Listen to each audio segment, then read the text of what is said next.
중고등부 예배를 하나님께 드리시겠습니다.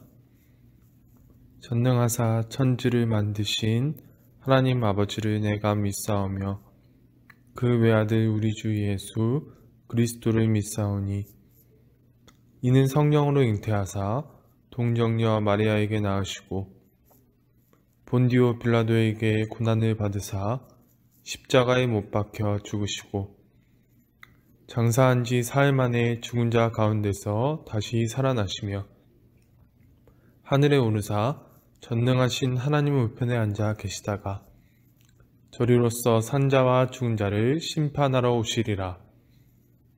성령을 믿사오며 거룩한 공예와 성도가 서로 교통하는 것과 죄를 사하여 주시는 것과 몸이 다시 사는 것과 영원히 사는 것을 믿사옵나이다.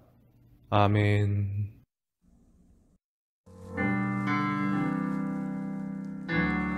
주의 이름 높이며 찬양입니다.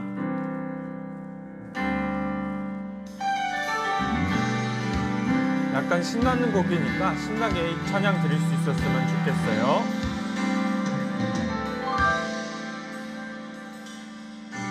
주의 이름 높이며 주를 찬양하나이다. 나를 구하러 오신 주를 기뻐하나이다.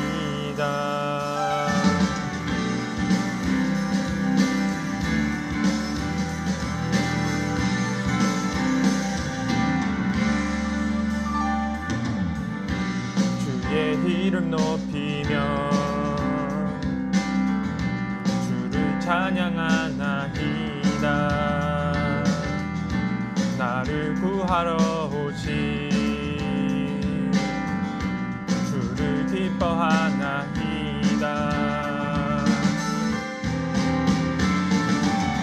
하늘 영광 버리고 이 땅 위에 십자가를 세상의 내 무덤에서 일어나 하늘로 올리셨네. 주의 이름 높이리.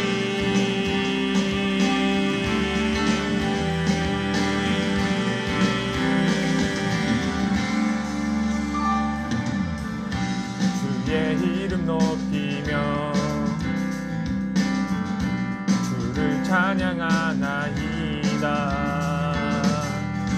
나를 구하러 그가 주인 되셨네.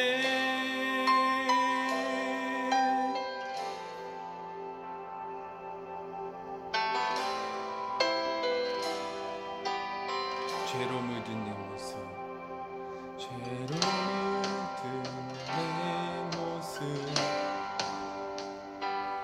예수와 함께 죽고 생명 내 안에 새로운 삶이 열렸네.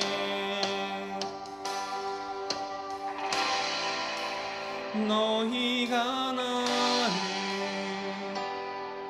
택한 것이 아니요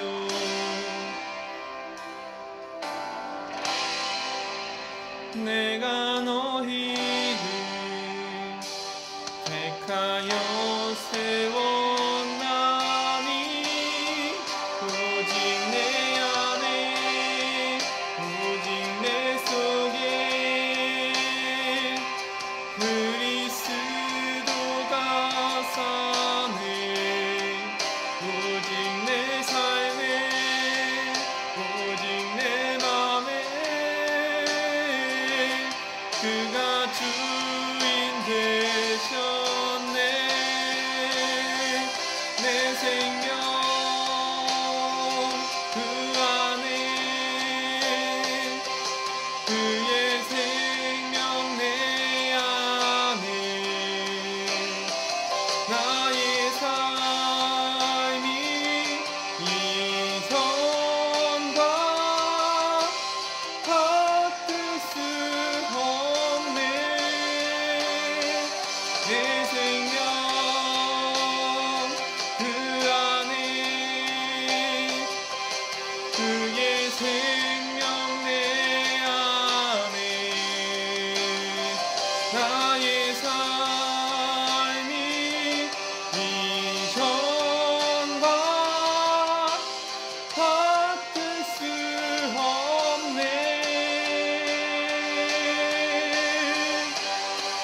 오직 내 안에 오직 내 속에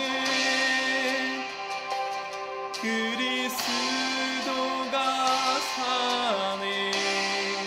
오직 내 삶에 오직 내 맘에 그가 주인 되셨네. 오직 내 안에 오직 내 속에 그리스도가 사네. 오직 내 삶에 오직 내 맘에 그가 주인 되셨네.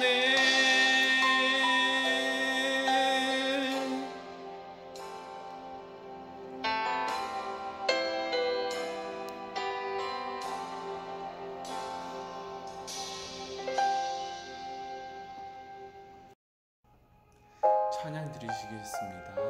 여호와께 돌아가자.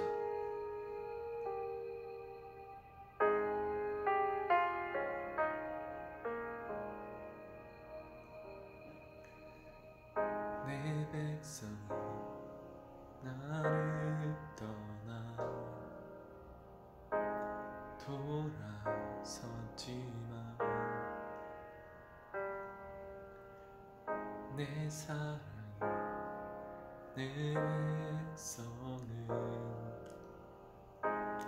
포기 못하니 내 모든 것 내어주고 나 그들을 얻으리라. 여호와께 돌아가자. 우린 돌아서도 그는 변치 않네. 여호와께 돌아가자. 우린 넘어져도 그 사랑 영원하네.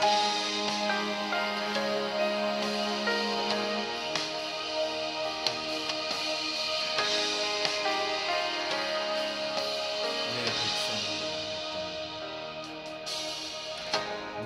백성이 나를 떠나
기도하겠습니다.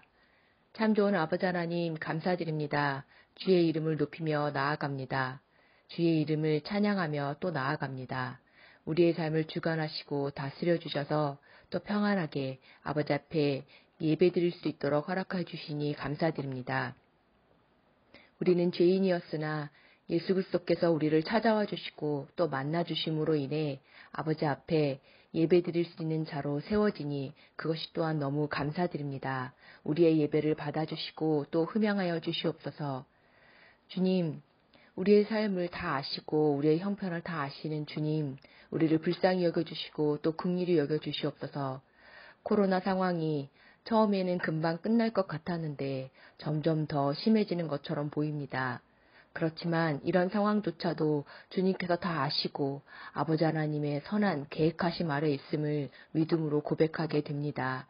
우리 친구들 어디에 있든지 강건함으로 지켜주시고 또 보호하여 주시기를 기도합니다.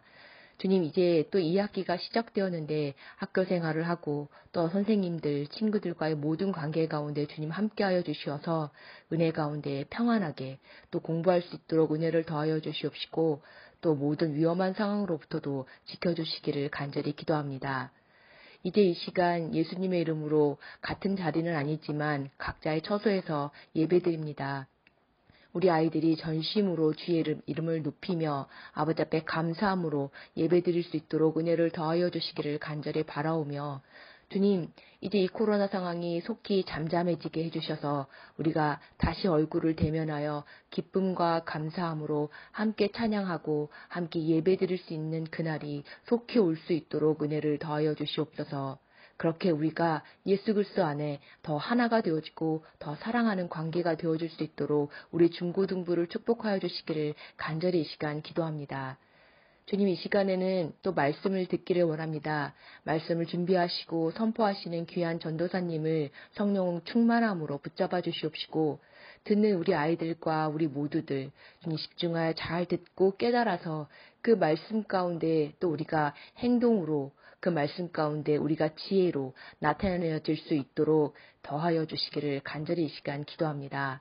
주님 말씀 듣게 하실 때에 우리 마음밭에 떨어지게 하시고 30배, 60배, 100배의 열매를 맺어갈 수 있는 우리 중고등부 친구들 될 수 있도록 주님 축복하여 주시옵소서.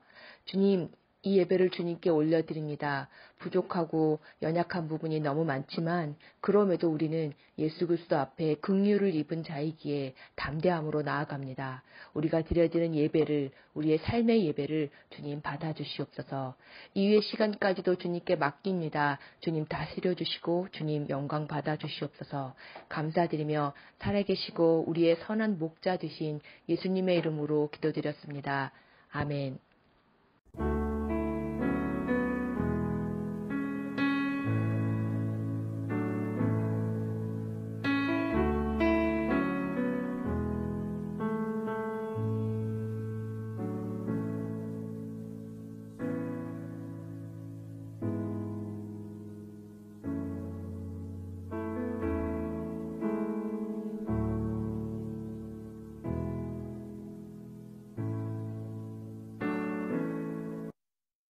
오늘 하나님께서 주신 말씀은 사무엘상 10장 17절에서 27절까지의 말씀입니다.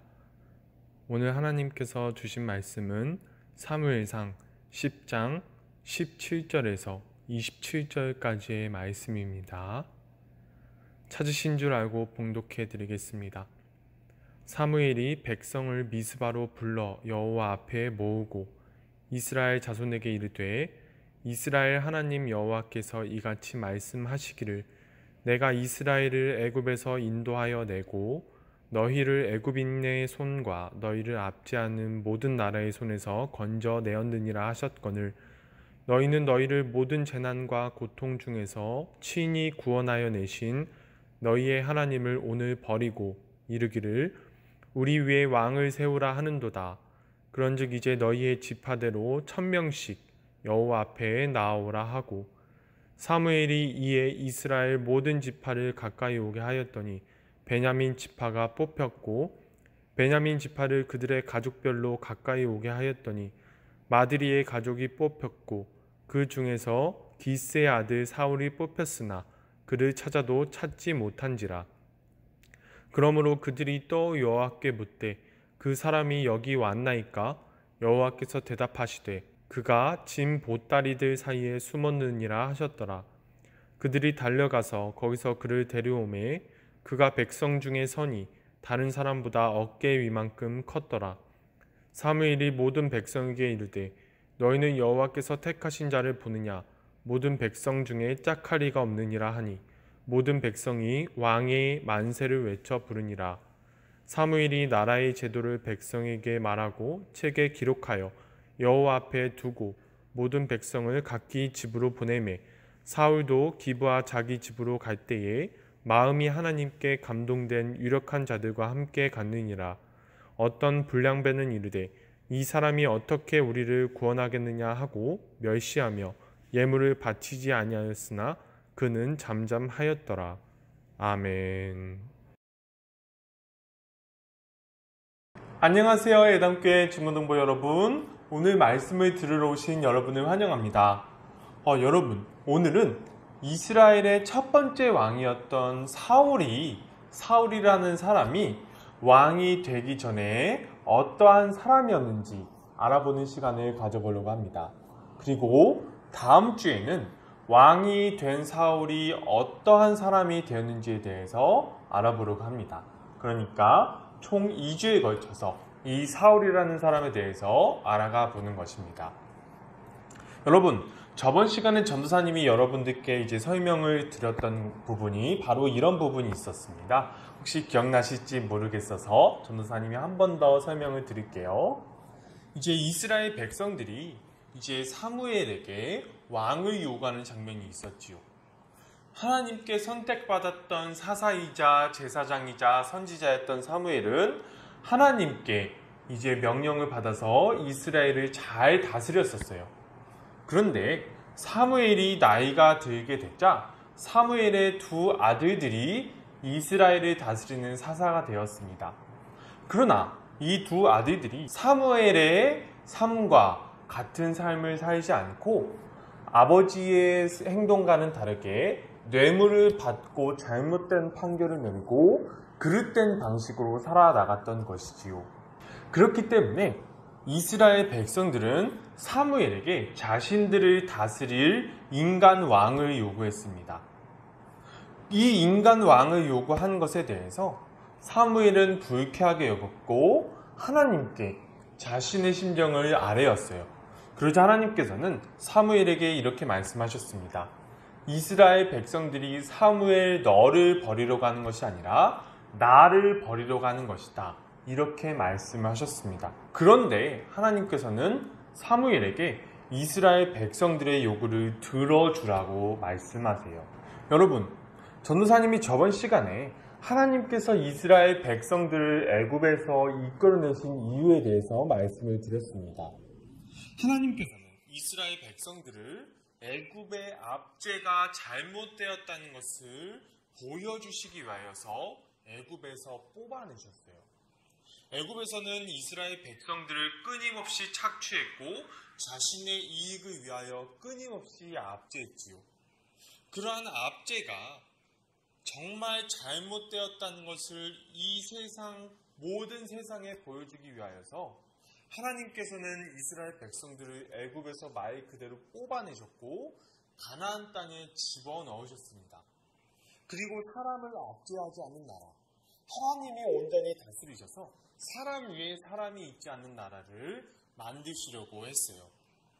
그러나 이제 이스라엘은 그러한 하나님께서 그토록 이루시길 원하셨던 사람 위에 사람이 있는 나라가 아니라 사람 위에 사람이 있는, 사람을 압제하는 압제자가 있는 나라를 요구하게 된 것이지요.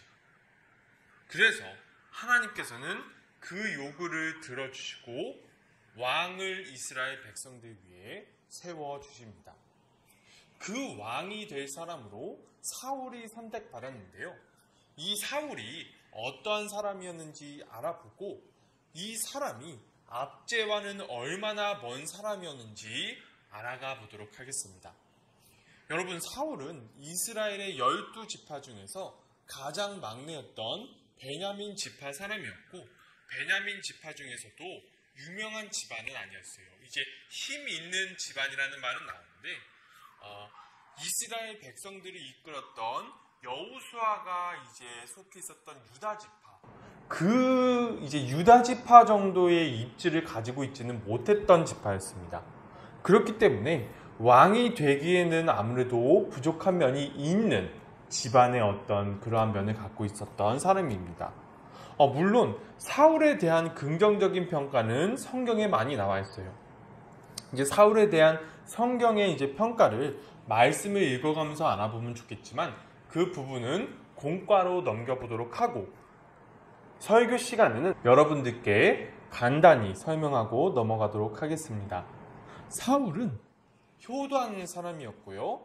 그 다음에 그가 사무엘에게 선택되어서 왕이 될 사람이라는 말을 들었음에도 불구하고 아무에게도 알리지 않을 정도로 신중한 사람이었습니다. 더욱이 모든 이스라엘 지파 사람들이 왕을 뽑을 때 왕으로 지명을 받았지만 왕이 되는 것을 내키지 않아 해서 짐 보따리 속에 숨을 정도로 왕에 대해서 욕심이 크지 않았던 사람이에요. 그리고 그의 외모적인 면을 보면 이스라엘 사람 중에서 사울보다 잘생긴 사람은 없다고 평가가 나와 있었습니다. 그리고 사울은 다른 이스라엘 사람보다 얼굴 하나 정도는 더 키가 컸던 사람이라고 나와 있어요. 그러니까 어떠한 성품적인 면에서나 외모적인 면에서나 흠이 없던 사람이라는 것을 알 수 있습니다.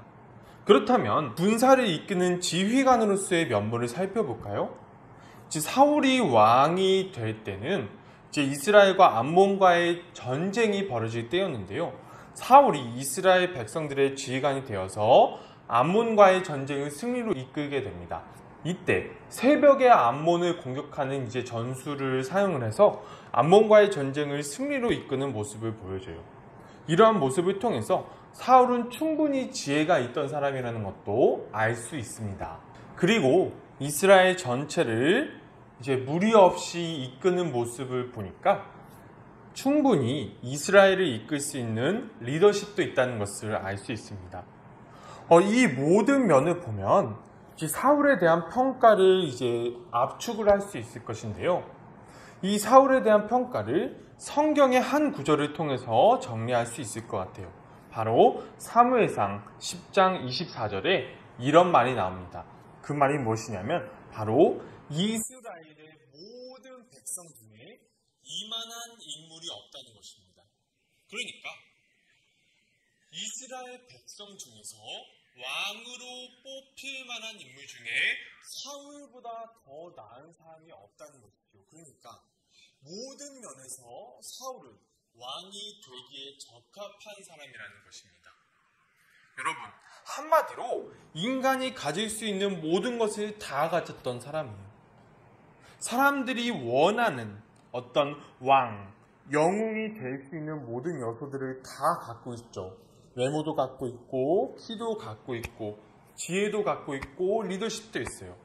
더군다나 효심도 깊고, 그 다음에 신중한 사람이었고, 더군다나 권력에 대한 욕심이 크지 않았던 사람입니다. 그리고 이스라엘 백성들을 이끌고 전쟁에 나가서 승리할 정도로 나라에 대한 애국심도 있었던 사람이에요.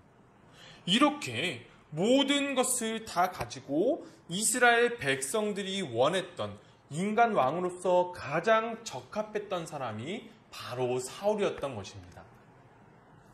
여러분, 그러나 하나님께서는 가장 완벽한 왕의 자리에 오를 수 있는 이 사울을 지정해 놓으시고 그 이면을 보여주세요. 여러분, 이제 다음 주에 사울이 어떻게 변해가는가를 보여드릴 건데요. 전도사님이 개인적으로 안타까움을 느낍니다. 다음 시간에 이제 사울이 어떻게 변해가는가를 보면 사울이 왕이 된 일이 얼마나 비극적인 일인지에 대해서 알 수 있어요. 하나님께서는 이 사울을 왕으로 세워주시는 것을 통해서 이스라엘 백성들에게 보여주시려고 하는 것입니다. 여러분, 전도사님이 말씀드리지만 사울은 이스라엘 백성 중에서 왕으로 뽑히는데 가장 적합한 사람이에요. 그 사람을 하나님께서 선택하시고 왕으로 세워주셨어요. 그러나 그렇게 적합한 사람이 왕이 된 다음에 하는 행동은 절대로 백성이 평안한 삶을 살지 못하게 만드는 행동들이었습니다. 하나님께서는 왕이 될 사울과 이스라엘 백성들을 동시에 시험하고 계신 거예요. 사울을 이스라엘 왕으로 세워주시면서 그 왕이 어떻게 다른 사람을 압제하는 사람으로 변해가게 되는지, 왕이라는 자리가 어떻게 온 이스라엘 백성들을 피폐하게 만들 수 있는지를 보여주시려고 하시는 것입니다. 그러므로 인하여서 사울 개인적으로도 비극적인 삶을 살게 되고 왕을 세움을 받은 이스라엘 백성들도 비극적인 역사를 만들어가게 되는 것을 이 말씀을 통해서 알아갈 수 있는 것입니다. 여러분은 사울이 왕이 되기 전 이 모습을 기억해 주셨으면 좋겠어요. 사울은 왕이 되기 전에는 자신을 대놓고 욕하고 비웃었던 사람에 대해서 반응하지 않았던 사람이에요. 이제 성경에 이 부분에 대해서 어떻게 이제 적어 놓았냐면, 자신을 대놓고 비웃고 욕하는 사람들에 대해서 사울이 귀머거리처럼 되었다는 표현이 나옵니다. 분명히 들었는데 반응하지 않는 거예요.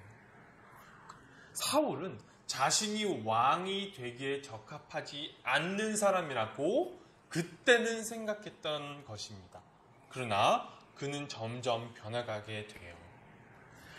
그렇다면 여러분, 오늘 하나님께서 여러분과 전도사님에게 말씀하시고자 하시는 것은 무엇일까요? 여러분, 전도사님이 요즘 이제 가지고 있는 고민을 여러분들께 말씀을 드리고 싶어요. 이제 전도사님이 여러분들께 이 압제라는 표현을 이제 사용을 계속하고 있고 최대한 설명하려고 노력하고 있어요. 그런데 이것이 쉽지가 않아요. 왜냐하면 이 압제라는 것이 이 세상에 얼마나 많은 종교들과 문화 속에 잠겨들어 있으며 우리 가운데 심어져 있는지 전도사님도 미처 깨닫지 못한 부분이 많이 있기 때문입니다. 오늘은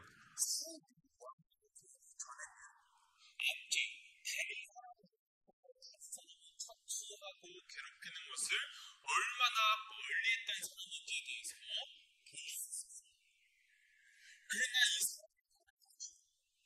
여러분, 우리 중고등부도 아직은 이렇게 압제와는 거리가 먼 사람들이라고 전도사님은 믿어요. 생각하고, 솔직히 우리가 다른 사람을 착취하고 괴롭힐 일이 뭐가 있겠어요?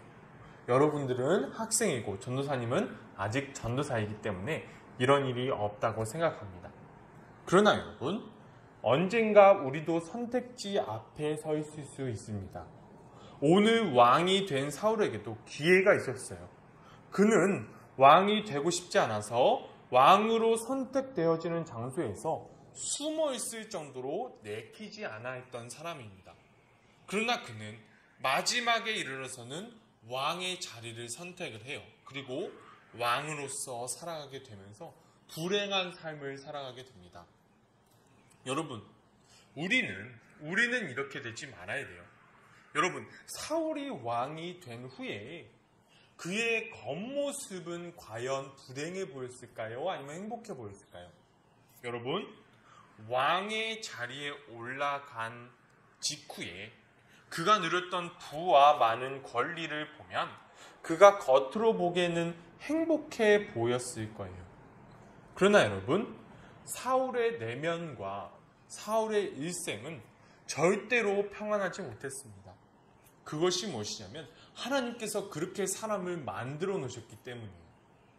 다른 사람을 압제하는 사람은 절대로 자신의 내면 안에 있는 두려움을 이겨낼 수 없습니다. 내가 이 사람을 압제해서 내가 원하는 것을 얻어냈어. 그런데 이 사람이 나를 공격하면 어떡하지? 내가 지금 다른 사람 위에 서 있는데 나의 이 자리를 빼앗기를 원하는 사람들이 주변에 있지 않을까? 항상 주변을 의심하게 됐고 자기 자신의 권리와 자리를 지켜내기 위해서 더욱더 압제자의 길로 나아가게 됩니다. 여러분, 그러한 악순환이 계속되니까 오늘 이렇게 압제와는 그토록 거리가 멀었던 사울이 거리낌 없이 하나님의 제사장을 칼로 치고 일평생 다윗을 쫓아다니면서 모든 세월과 힘, 이스라엘 백성들의 힘을 낭비하는 모습을 보여줍니다. 여러분, 왕의 자리는, 압제자의 자리는 절대로 하나님께서 사람에게 허락하셨던 진정한 행복을 누릴 수 없게 만들어요. 여러분, 우리는 우리 앞에는 아직 이러한 선택지가 있지 않았다고 전도사님은 믿어요. 그러나 앞으로 우리의 삶에서 이러한 선택지가 우리 앞에 딱 보여졌을 때 우리는 이러한 잘못된 선택을 하지 않았으면 좋겠습니다.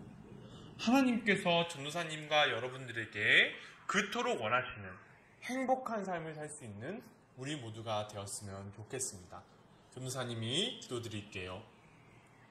하나님 아버지, 오늘은 왕이 되기 전 사울이 얼마나 이 압제와는 거리가 먼 사람이었는지, 다른 사람을 착취하고 그 위에 군림하는 것을 얼마나 내키지 않아 했는지에 대해서 알아보게 되었습니다. 하나님 아버지, 이 사울은 외적인 면으로 그리고 내적인 면으로 왕이 되기에 충분한 자격이 있었던 사람입니다. 그러나 이 사울은 결국에는 자기 자신과 이스라엘 백성들을 불행한 자리로 이끌어가게 됩니다. 하나님 아버지, 압제자는 이러한 길을 나아갈 수밖에 없습니다. 절대로 하나님께서 사람에게 주셨던 행복을 누릴 수 없고 점점 주변을 의심하며 자기 자신의 압제의 권리를 지키기 위해서 주변을 피폐하게 만들고 자신을 피폐하게 만드는 것입니다. 주님, 우리 앞에 이러한 선택지가 주어졌을 때 우리는 절대로 이 압제의 선택지를 선택하지 않는 우리 예담교회 중고등부가 될 수 있었으면 좋겠습니다.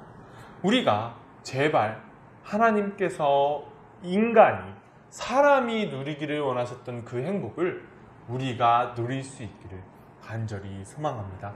감사드리며 예수님의 이름으로 기도드립니다. 아멘. 주기도문으로 예배를 마치시겠습니다. 하늘에 계신 우리 아버지여, 이름이 거룩히 여김을 받으시오며 나라가 임하시오며 뜻이 하늘에서 이루어진 것 같이 땅에서도 이루어지이다. 오늘날 우리에게 일용할 양식을 주옵시고 우리가 우리에게 죄 지은 자를 사하여 준 것 같이 우리의 죄를 사하여 주옵시고 우리를 시험에 들게 하지 마옵시고 다만 악에서 구하옵소서. 대개의 나라와 권세와 영광이 아버지께 영원히 있사옵나이다. 아멘.